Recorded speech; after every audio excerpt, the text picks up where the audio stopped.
Press घेईन. हा, मी आज घेतली असती ना तिकडे. आज नाही होणार माझं तिथे 6 वाजता.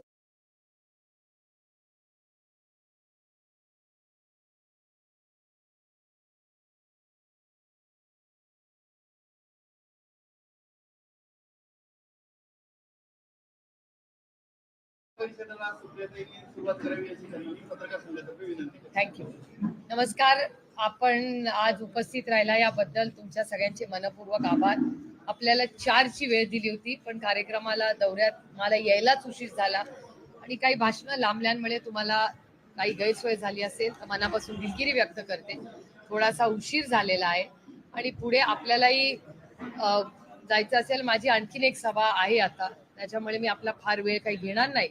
पण आज गेले म्हणजे पार्लमेंट संपलं 9 तारखेला. 10 तारखेपासून शिवस्वराज्य यात्राही सुरू झाली आहे, त्याच्यात काहीचा वेळ. बारामती लोकसभा मतदारसंघात काही वेळ आणि मग राज्याचा दौरा हा आम्ही सगळ्यांनीच सुरू केलेला आहे. आणि पुढच्या दरवर्षी खरं तर एक राऊंड मी राज्यात करतेच आणि त्यातून या वर्षी विधानसभाही आलेली आहे. त्यामुळे प्रत्येक दौरा हा वेगळ्या पद्धतीचा, पण संघटना बांधणी आणि पुढच्या विधानसभेत काँग्रेस, राष्ट्रवादी काँग्रेस, शिवसेना, आम आदमी पक्ष, आमचे सगळे मित्र पक्ष, समाजवादी पक्ष, या सगळ्यांच्या गाठीभेटी घेऊन त्यांच्याशी चर्चा करून पुढची इंडिया अलायन्सनी, महाविकास आघाडी आणि इंडिया अलायन्स एकच आहे, पण त्यांनी एकत्र मिळून पुढची विधानसभा लढावी आणि त्याच्यात कार्यकर्त्यांचं, सहकार्यांचं मार्गदर्शन करण्यासाठी हा माझा दौरा. आपल्याला काय विचारायचं?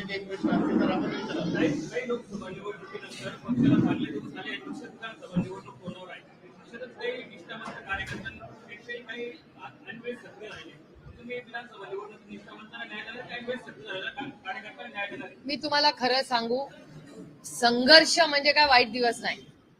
मला विचाराल तर संघर्षाचे दिवस हे जास्ती मजेचे दिवस असतात. कारण संघर्ष म्हणजे शरद पवार साहेबांना नेहमी तुम्ही पाहिलं की ते जेव्हा स्टेडी वॉटर्स, मी त्यांना नेहमी चेष्टेने सांगते की स्टेडी वॉटर्स असतात ना, तेव्हा तुम्हाला मजा येते. जेव्हा काहीतरी संघर्ष येतो, काहीतरी चॅलेंज येतं, त्याच्यात खरे शरद पवार निघतात.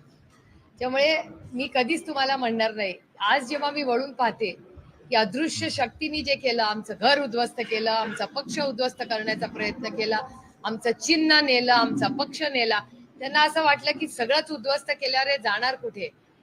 आमची सगळ्यात मोठी ताकद अदृश्य शक्तीला समजलीच नाही. अदृश्य शक्तीला महाराष्ट्रात समजला नाही, कारण का महाराष्ट्र हा एक स्वाभिमानी आणि प्रामाणिक लोकांचा राज्य आहे. आणि फक्त राज्य नाही, हा देश प्रामाणिक लोकांचा आहे. त्याच्याचमुळे जे 400 पार वगैरे आत्मविश्वासाने बोलत होते ते 240लाच येऊन थांबलेत. खरं 240 पण बरोबर आहे का नाही माहिती नाही, कारण का मग एक आपली ह्याची मुंबईची एक ती पण एक कोर्टात केस चालली आहे. अशा 5-6 खासदारांच्या केसेस उत्तर प्रदेशमध्ये आहेत, ज्या त्याच्यासमोर प्रश्नचिन्ह आहे. अशा अनेक केसेस देशामध्ये आहेत. त्यामुळे संघर्ष केल्यानंतर त्या संघर्षात ज्या पद्धतीने या राज्याची मायबाप जनता आमच्या बरोबर उभी राहिली, हीच आदरणीय पवार साहेबांची सगळ्यात मोठी ताकद. सगळ्यांना सगळ्यांना सगळ्यांना मी उत्तर देईन, काही काळजी करू नका.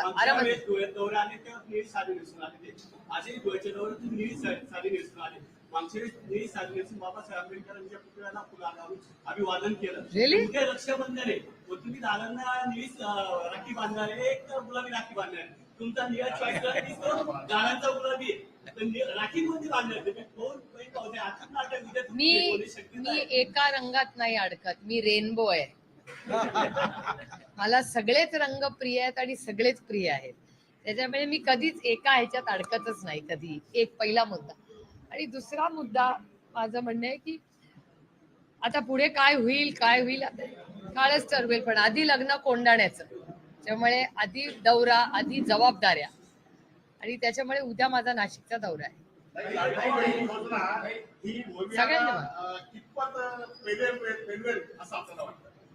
पेलवेल म्हणजे का नाही? सध्या सगळी जी महिला जो काही सगळ्या चाललाय, भंडारा चाललाय, हा सगळा युतीकडे चाललाय. हा देश बिकाऊ नाहीये. जर बिकाऊ असता तर माझ्यासारखे प्रामाणिक लोक निवडूनच आले नसते. शिवसेनेने ही योजना चालू केली, परंतु भविष्यात जर आपलं सरकार आलं ती योजना कंटिन्यू चालू राहील का? अर्थातच का नाही चालू राहणार. अच्छे को अच्छा बोलण्याचे, त्याच्यात आम्ही सुधारणा करू. राऊत साहेबांनी सांगितल्यावर मुख्यमंत्री पण तेच म्हणले. आपण आता म्हटले की 5 महिन्यानंतर पैसे येतात किंवा नाही येत किंवा बँक खाली. नाही, असं नाही मी म्हणाले. गल्लत करताय, तुमच्या समजण्यामध्ये घ्या. नाही, मी भाषणात असं म्हणाले की हे सरकारमधले 2 आमदार असं म्हणाले की आमचं सरकार आलं आणि मतदान नाही केलं तर आम्ही पैसे काढून घेऊ, असं भारतीय जनता पक्षाचे 2 आमदार. गरीब का कभी तक आज लिया है ना लूंगी. 18 वर्ष खासदार आहे मी. माझ्यावर 1 रुपयाचा आरोप नाही कोणाचा. या देशाची इमानदारी नाही करणार. एक मिनिट, एकच मिनिट, हे करून तुमच्याकडे येते.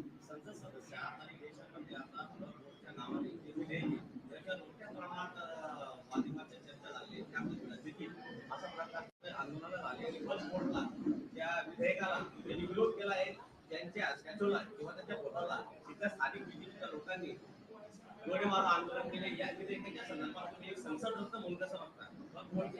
मी जेपीसी मागितली संसदेमध्ये. जेपीसीची मागणी सुप्रिया सुळेंनी केली आहे आणि ती भारतीय जनता पक्षाने मान्य केली आहे.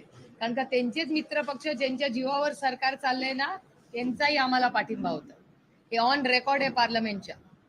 जेपीसीची मागणी माझी आहे, इंडिया अलायन्सची आहे. त्याच्यामुळे इथे त्यांनी काय केलं तर त्यांना माहिती नसेल त्यांच्या दिल्लीच्या नेत्यांचं काय म्हणणं.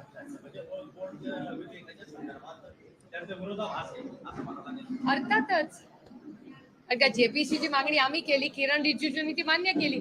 हे फ्लोर तुम्ही जर ह्याच्यावर गेला ना सोशल मीडियावर, सगळा डिबेट तुम्हाला मिळेल.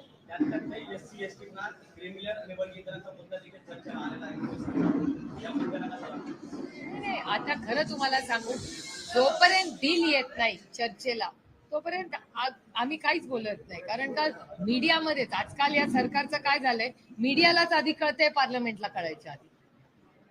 सिलेक्टिव्हली लिकेज करतंय सरकार, सिलेक्टिव्हली. माझं म्हणणं आहे की हा देश संविधानाने चालला पाहिजे. भारतीय जनता पक्ष संविधानाच्या विरोधात निर्णय घ्यायचा प्रयत्न करतो. आम्ही संविधानाच्या चौकटीतच राहून काम करत राहणार आणि ह्या संविधानाला धक्का पोचवायचा जर कोणी पाप केलं तर त्याला पूर्ण ताकदीने आम्ही त्याचा विरोध करू. एक मिनिटात त्यांना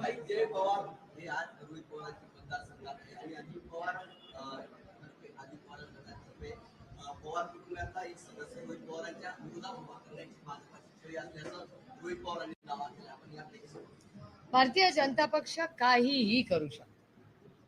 ती अदृश्य शक्तीला वाटतं की देश ते चालवतात. मला प्रांजळपणे भारतीय जनता पक्षाला सांगायचंय की हा देश संविधानाने चालतो, त्यांच्या मनमर्जीने चालत नाही. दुसरी आणि लोकशाही आहे, प्रत्येकाला पाहिजे तिथे त्यांनी लढावं, त्याच्यात काय.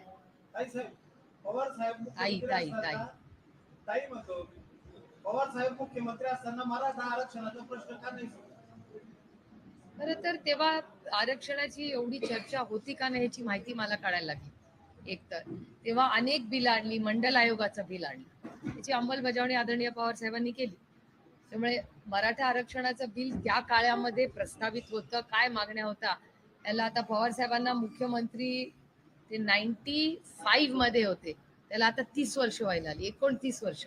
ते 29 वर्षापूर्वी काय महाराष्ट्राची परिस्थिती होती याचा मला थोडासा अभ्यास करायला लागेल. काय आमची तर सगळ्यांबरोबर बसायची तयारी आहेच. आज निर्णय कोण घेऊ शकतं तर सरकार घेऊ शकतं. सरकारने सगळ्यांना एकत्र बोलवावं आणि चर्चा घडवावी. आम्ही बसायला तयार आहोत. 50%च्या वरसाठी तुम्हाला केंद्राकडून मान्य करावं लागेल. प्रस्ताव पाठवावा ना. दिल्लीत पण कुणाचं सरकार आहे? भारतीय जनता पक्षाचंच आहे ना. मी कसा प्रस्ताव देणार? बिल लागतं. बिल पाठवायला तो अधिकार माझ्याकडे नाही ना. जर सरकारची मागणी असेल तर राज्य सरकारने तो प्रस्ताव पाठवायला, माझ्याकडे असतं तर मी आतापर्यंत करून टाकलं असतं. हा देश संविधानाच्या चौकटीतून चालतो. अजितदादांनी असं वाटलं की उद्या मी मुंबईत आहे आणि सूर्यास्त्र जर मुंबईत असेल तर मी त्यांच्या घरी जाऊन राखी बांधेल आणि मुंबईतल्याही इतर बहिणींची मी राखी बांधणार. दादा आले राखी बांधायला तर स्वागत करतो. एक तर मी नाशिक आहे, अतिथी देवो भव. माझ्यावर आईने जे संस्कार केलेले आहेत त्या संस्कारामध्ये आपल्यापेक्षा कर्तृत्व वयाने जे कोणी मोठे असतील त्यांचा मान सन्मान हा झालाच पाहिजे, हे पवार सुळे कुटुंबाचे संस्कार माझ्यावर आहेत. त्याच्यामुळे जे कोणी येईल त्याचा अतिथी देवोभव, त्याचं स्वागत कुणाचंही करीनच. भारतीय जनता पक्ष आलं तरी करीनच, कारण का हे माझे संस्कार आहेत. त्यांनी असं सांगितलं की त्यांनी असं सांगितलं काय? की लोकसभेला माझा रस निघालाय बारामतीतून, तर आता मला रस नाही विधानसभेला बारामती. हा विषय कसा वाटता तुम्ही? त्यांचा अंतर्गत प्रश्न आहे, मी तसं काय बोलू? बारामतीला आता ते उमेदवार देणार नाहीये.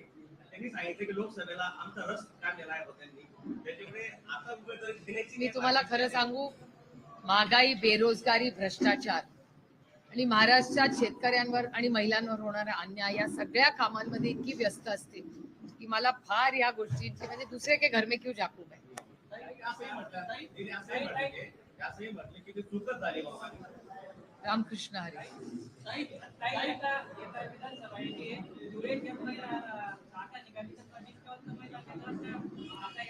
नाही, कसं आहे, आता महाविकास आघाडीच्या चर्चासत्र सुरू आहे. पहिला सीट वाटप होतील. सीट वाटपानंतर आम्ही सगळे एकत्र बसून सगळे निर्णय घेऊ. पण जे कोणी संघर्षा काळात पक्षाबरोबर राहिलं, पक्ष हे आयुष्यभर विसरणार नाही.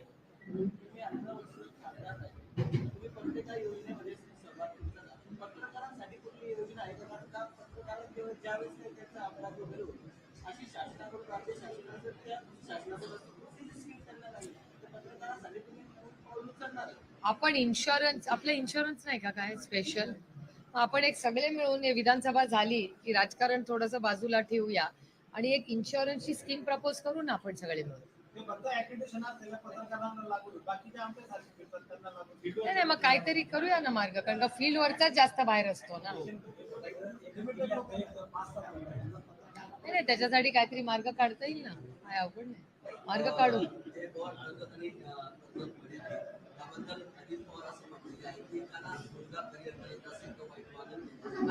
बरोबर आहे.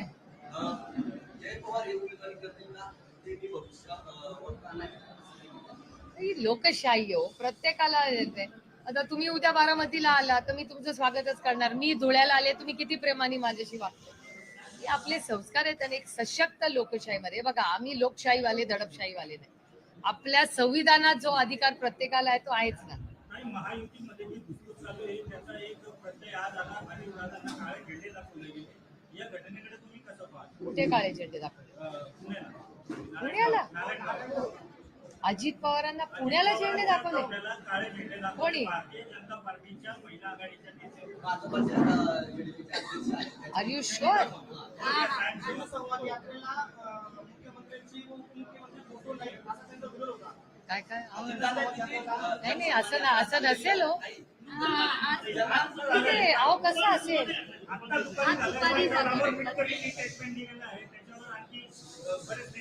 नक्की खरी आहे.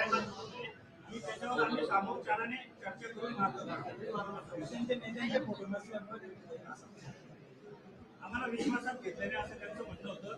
विक्टरींनी असं स्टँड घेतला की ही वैयक्तिक यात्रा आहे आणि वैयक्तिक यात्रा असल्यामुळे फक्त पक्षाच्या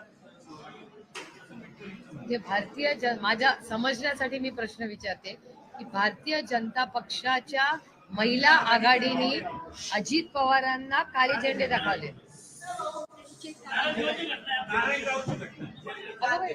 नारायणगाव म्हणजे दिलीप वळसे पाटलांच्या मतदारसंघात अशा ताईंनी दाखवले. अध्यक्ष आहेत त्या आणि त्यांचं म्हणणं की दादा फक्त जनसन्मान यात्रा घेऊन चालतायत आणि सोबतच्या पक्षांना घेऊन चालत त्यांचा निषेधार्थ त्यांनी काळे झेंडे दाखवले. त्यांना अटक झाली. हो बाई, त्यांना अटक पण झाली. अरे बाप. चला, रामकृष्ण हरी. खूप पश्चाताप झाल्याचं सर्वत्र चर्चा होते आणि दादा पावले मागताय. जर येत्या निवडणुकीपर्यंत जर समजा दादा सगळा जथ्था घेऊन जर समजा स्वतः गोलबळी आला तर आपण काय साहेब काय करतील, आपण कसं करायचं? आत्ता लगेच पाऊस पडला तर मी माझी छत्री उघडणार का नाही? रामकृष्ण हरी. जर तरला कशी उत्तर द्या?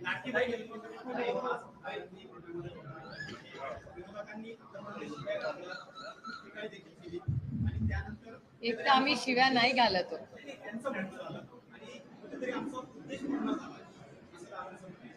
लोकशाही आहे, त्यांना बोलायचा अधिकार आहे. पण त्यांच्याच 2 आमदारांनी धमक्या दिल्या आमच्या महिलांना. एक नाही 2. एकाने दिल्या असत्या तरी 2-2 सत्तेमधले आमदार जेव्हा महिलांना धमक्या देतात, किंवा माझ्याच लोकसभा मतदारसंघात ती व्हॉट्सअप आहे ज्याच्यात त्या महिलांना सांगितलं की तुम्ही जर बालेवाडीच्या कार्यक्रमाला आला नाही तर तुम्हाला निधी मिळणार नाहीये. मी म्हणत नाहीये, सरकारचा व्हॉट्सअप म्हणतो. त्याच्यामुळे दुर्दैव आहे. आणि शिव्या नाही हो घालत आम्ही आमच्यावर जे त्याचप्रमाणे सरकार असे म्हणते की तुम्हाला ही लाडकी बहीण योजना सुरू करायची असेल, मनुष्यवान घड्याळ व चुकीच्या मतदान करा, याकडे आपण कसं म्हणतो? म्हणून मी म्हणते ना, यांना संविधान बदलायचंय. हे सगळं धमक्या देतात. मतासाठी धमक्या द्यायचा अधिकार संविधानात नाही. त्याबद्दल लाडके भाऊ असं म्हणतात की तिजोरीची चावी माझ्या हातात आहे आणि मी शब्दाचा पक्का, याच्या अजित पवार म्हणतात. याबद्दल काय सांगतो? रामकृष्ण हरी. ताई, एक प्रश्न आहे. ताई, धुळे शहरात रणजितराजे भोसले यांचं काम जोरात चाललेलं आहे विधानसभेच्या दृष्टीने. परंतु दुसरीकडे आपल्याच पक्षातून कल्पना कापी या देखील इच्छुक आहे. तर यांच्यात जेव्हा तिकीट देण्याची वेळ येईल, तुम्ही काय करायचं त्याला? आता हे बघा, मला किती आनंदाची गोष्ट आहे. 1 वर्षापूर्वी एका वर्षापूर्वी ना चिन्ह होतं ना पक्ष होता आणि काही नव्हतं. आता ज्या ज्या सीट आहेत तिथे एकापेक्षा जास्त इच्छुक आहेत. हेच आमचं भाग्य, पांडुरंगाची इच्छा. अगोदरपासून ताकद आहे, धुळे शहरात ताकद आहे, शिवखेड्यात ताकद आहे. आता जरी म्हटलं जातं की ताकद कमी झाली, मात्र आता ताकद एक आमचा पक्ष फुटलेला नाही. धुळे जिल्ह्यामध्ये किती तिकीट राष्ट्रवादी शरदचंद्र पवारला गटाला मिळेल? आमचा गट नाही, पक्ष आहे.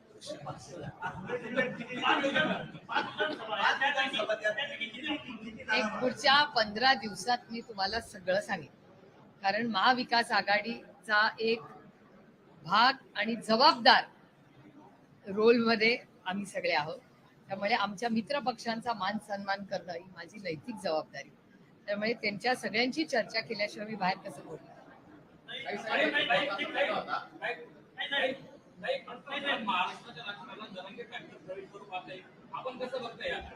ही लोकशाही आहे हो. आणि आम्ही लोकशाहीवर विश्वास ठेवणारी लोक आहेत. त्यामुळे तुम्हालाही जर उद्या वाटलं, तुमचं नाव काय काय पवन फॅक्टर उद्या यावा, काय गैर त्याच्यात? लोकशाहीमध्ये प्रत्येकाला अधिकार आहे ना लढायचा, आणि तो असलाच पाहिजे. जरांगे पाटील हे आरक्षणाच्या बाबतीत नाराज झालेले आहेत आणि बीजेपीने आरक्षण दिलेलं नाही. अशा ह्याच्यात जर पवार साहेबांनी जर जरांगे पाटलांना आपल्याकडे आणण्याचा प्रयत्न केला, याची मोठी ताकद आपल्याला होईल असं वाटत नाही का? बघा, सगळ्या समाजांच्या बरोबर आणि मागण्यांबरोबर, म्हणजे आता मराठा समाज, धनगर समाज, लिंगायत समाज, मुस्लिम आणि भटक्या विमुक्त समाज, या सगळ्या समाजाचे अनेक काही वर्षामध्ये, म्हणजे मी स्वतः धनगर समाजाचं आमच्या घराच्या बाहेर येऊन देवेंद्रजी म्हणले होते की पहिल्या कॅबिनेटमध्ये आरक्षण देऊ. तुम्हाला आठवत असेल 2014ची गोष्ट. आणि त्यानंतर 10 वर्ष झाली. देवेंद्रजी 7.5 वर्ष गल्लीपासून दिल्लीपर्यंत सत्तेत आहे. का धनगर समाजाला आरक्षण दिलं नाही? अखंड भारतीय जनता पक्ष फसवणूक करण्याचं काम आणि पाप सातत्याने मराठा, धनगर, लिंगायत, मुस्लिम आणि भटक्या विमुक्त समाजाच्या वरती करते. मी किती वेळा त्यांना विनंती केली आहे की आपण इथे विधानसभेत एक 4-5 दिवसाचं सेशन घ्या, सगळ्यांना भाषण करू दे, मार्ग काढा, बिल करा, बिल करून एक कॉम्प्रिहेन्सिव्ह बिल करून दिल्लीला पाठवा. आम्ही ताकदीने त्यांच्या सरकार बरोबर उभं राहून आरक्षणाचा प्रश्न सोडवण्यासाठी सरकारवर. हे बघा, आम्ही लोकप्रतिनिधी आहोत. लोकप्रतिनिधीची नैतिक जबाबदारी असते की समाजातल्या प्रत्येक घटकाला न्याय मिळेल ह्याच्यासाठी लढण्यासाठीच तर आम्ही राजकारण करतो. ते राजकारण काय फक्त सत्तेत बसून लाल बत्तीमध्ये फिरायसाठी नसतं. सर्वसामान्य मायबाप जनतेच्या आयुष्यात एक चांगला बदल करण्यासाठी सत्ता असते. ह्यांना सत्ता कळलीच नाही ना, आता आहेत त्यांना. आज तर दुर्दैव आहे महाराष्ट्राचं.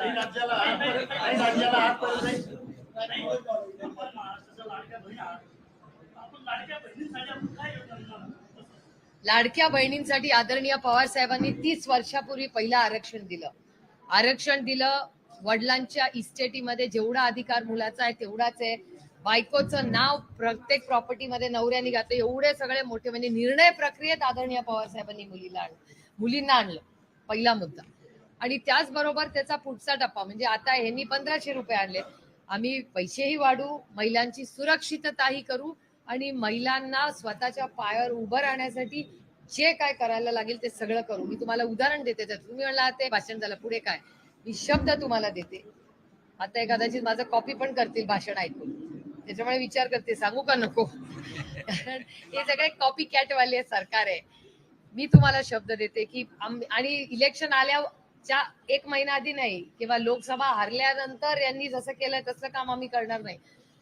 आमचं सरकार आल्यावर पहिल्या महिन्यामध्येच बचत गटाच्या प्रत्येक व्यक्तीला तिचं हक्काचं जिल्ह्याला आणि तालुक्याला दुकान करू, जिथे रोटेशन मध्ये त्या दुकानात त्यांचा माल ते ठेवू शकतील.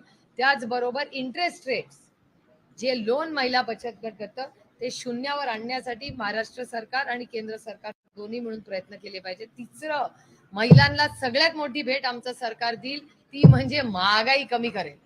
ही सगळ्यात मोठी भेट महिलांना. आणि शेतकरीचा जो शेतीसाठी ज्या ज्या वस्तू लागतात त्याचा जीएसटी शून्यावर आणण्यासाठी जे काय करावं लागेल ते आम्ही जीएसटी काउन्सिलमध्ये करू. तुम्हाला माहितीये जीएसटी काउन्सिलमध्ये सगळे पक्ष असतात, त्या सगळी राज्य असतात. त्याच्यासाठी लॉबिंग करू, जाऊ, प्रत्येक राज्याच्या फायनान्स मिनिस्टरची भेट घेऊन विनंती करू की बाबा हे सगळं बियाणं शेतीचा खर्च कसा कमी करता येईल. ही सगळ्यात मोठी भेट असेल आमच्या राज्याला आजपर्यंत एकही महिला मुख्यमंत्री मिळालेली नाही.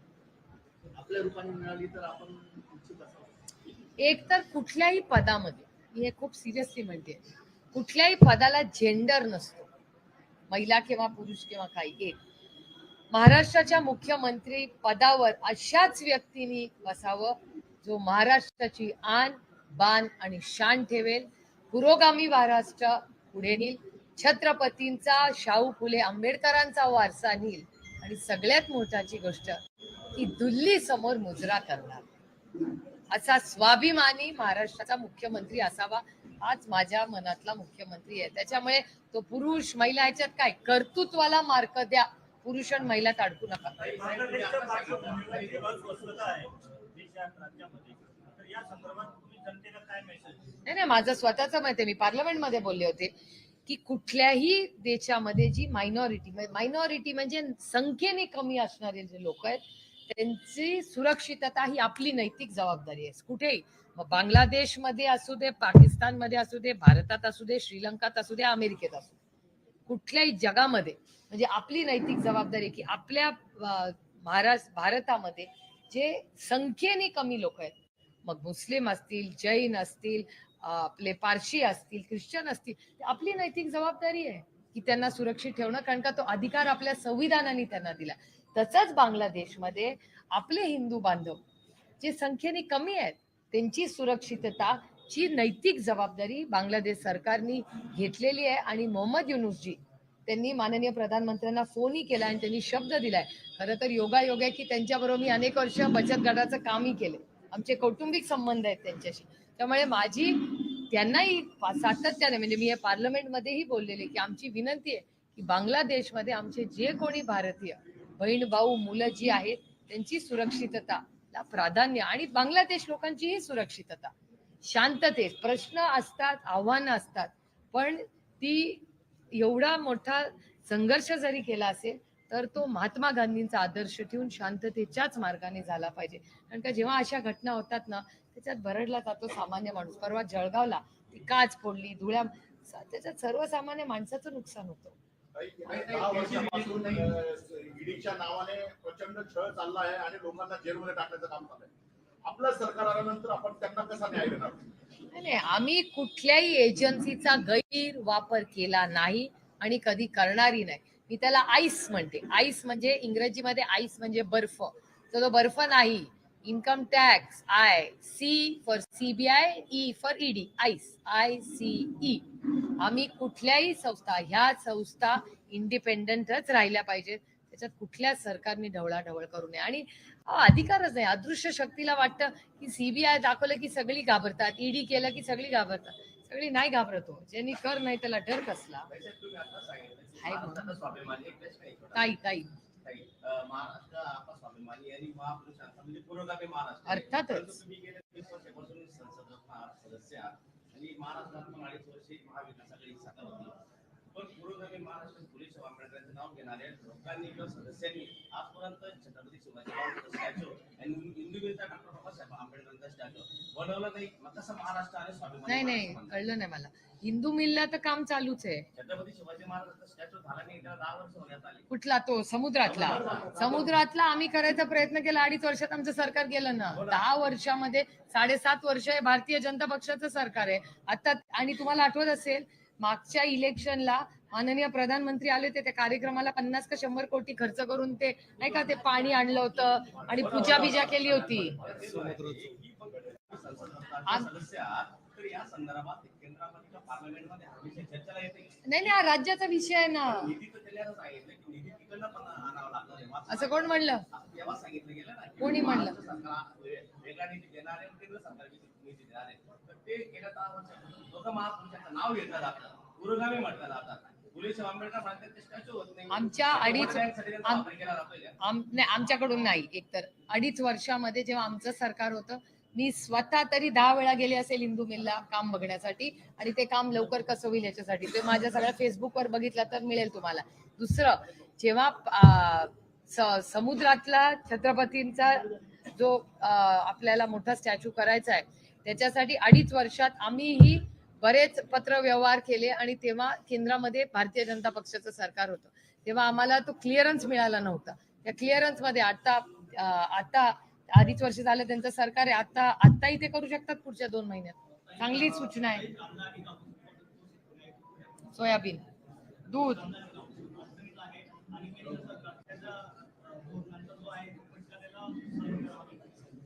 नाही खरंच आहे ना.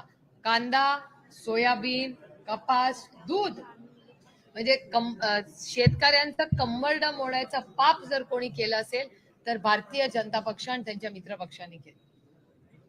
आणि ह्याच्यासाठी आम्ही पूर्ण ताकदीने लढू. आमचं सरकार आल्यानंतर शेतकऱ्यांना न्याय देणारच सरकार इतिहासात जेव्हा जेव्हा नाव घेतलं जाईल ते महाविकास आघाडीचं. सावित्रीबाई फुले यांना भारतरत्न पुरस्कार देण्यासंदर्भात फारसे कुणीच नाही. मी मागणी केली, मी स्वतः मागणी केली, दोघांची केली.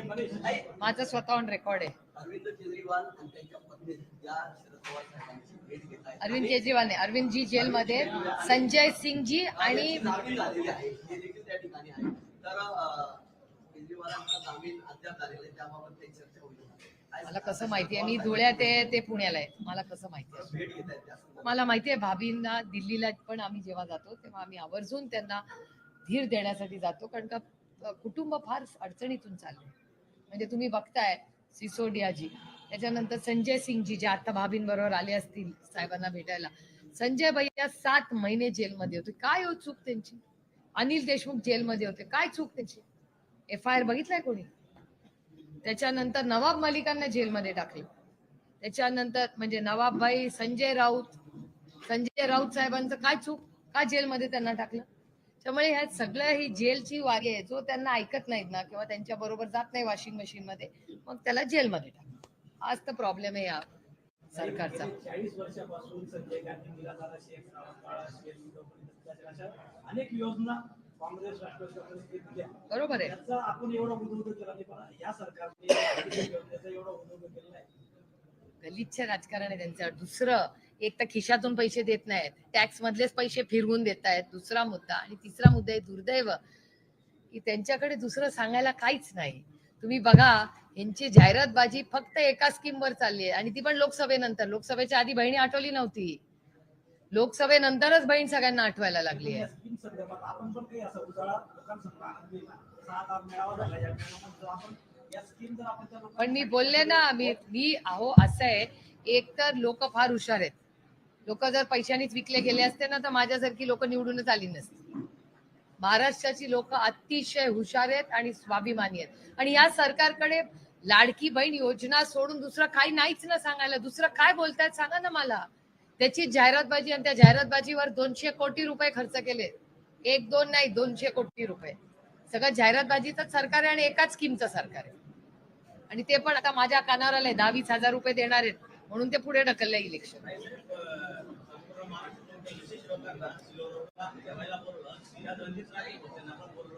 विशेष राष्ट्रवादी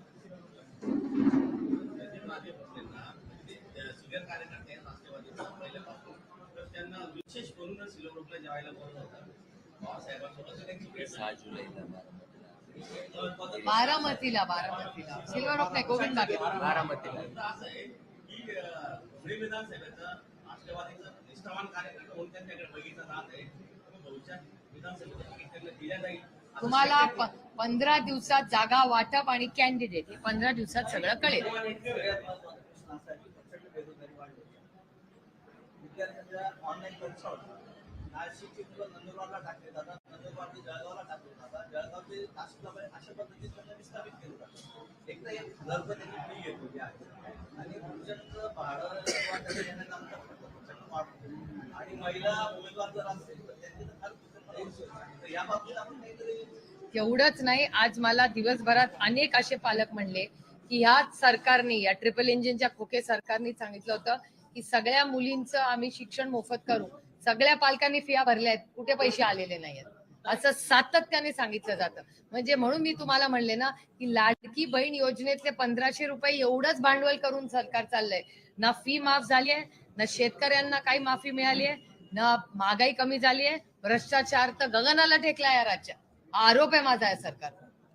एवढा भ्रष्टाचार कधीच पाहिलेला नाही जेवढा आता चालू आहे या राज्यात. SC/ST चे ज्या विद्यार्थी मेडिकल एज्युकेशन करत आहेत त्यांची जी शासन भरावते ते गेल्या 4 वर्षापासून 5 वर्ष झाले पैसेच आले नाही. अच्छा नाही आले, बरोबर आहे. त्या संदर्भात पालकांनी जिल्हा पत्र देखील पाठवलेले आहे. त्याची एक कॉपी मला द्या ना. उद्या सुद्धा मला कॉपी द्या मला, मी नक्की त्याचा फॉलोअप घेईन. फार गंभीर मुद्दा आहे. नाही हा खूप गंभीर मुद्दा आहे. SC/ST चा म्हणजे back मला द्या ना प्लीज. तुम्ही कोणता मुद्दा जर 100% मी 100% करेन. त्या मुलींना शाळांमध्ये नाही प्लीज मला त्याची एक कॉपी द्या फक्त. माझं कोण आहे का बरोबरचं? थँक्यू. राष्ट्रवादी काँग्रेस पार्टी एक मिनिट, हे कोण आहे माझ्या बरोबरचं इथे कोण आहे? काही बरोबर अरे हे नाही मला फक्त ते मागून घ्यायला लागेल. मी घेतो तुम्ही द्याल? हा रणजित राजे, त्याची कॉपी द्या मला. राष्ट्रवादी काँग्रेस पार्टीच्या माध्यमातून गेल्या 2 वर्षापासून कॉरिडॉर इंडस्ट्रीसाठी आंदोलनं होत आहेत, तरी देखील ते मंजूर का होत नाही? गेल्या अनेक वर्षापासून राजे धुळे जिल्ह्यामध्ये आंदोलन निष्क्रिय भारतीय जनता पक्षाचं सरकार आपण तिथं याच्यामध्ये 2 वर्षात होतं, पण तो कॉरिडॉर आणायला केंद्र सरकारची पण मदत पाहिजे ना. त्यांचा नंबर घ्या. आई बारामतीत तो लाडकी बहीण योजना ही पद्धत भेटून दाखवून दिली नाही त्या भावानी. जे भाऊ आहे स्वामी हे 2 महिन्यासाठी लाडकी बहीणची योजना राबवते. एवढं आपलं काय म्हणते? तुमच्या प्रश्नातच माझं उत्तर आहे. रामकृष्ण हरी. त्यांच्या प्रश्नातच माझं उत्तर आहे. सांगते ना, या देशातला जो सामान्य मायबाप जनता आहे ना ती प्रामाणिकच आहे आणि ती स्वाभिमानीच आहे. हेच त्यांना कळलं नाही, हेच दुर्दैव आहे. खरे भाऊ म्हणजे बारामतीत उपस्थित पत्रकार बंधूंनो, चला जास्त वेळ आपल्याला दिलेला आहे असं म्हणू नका हो, छान गप्पा झाल्या. दिलखुलासपणे अत्यंत मनमोकळेपणाने आपल्या प्रश्नाला उत्तर दिले. चित्रकार आहेत. त्यांच्यामुळे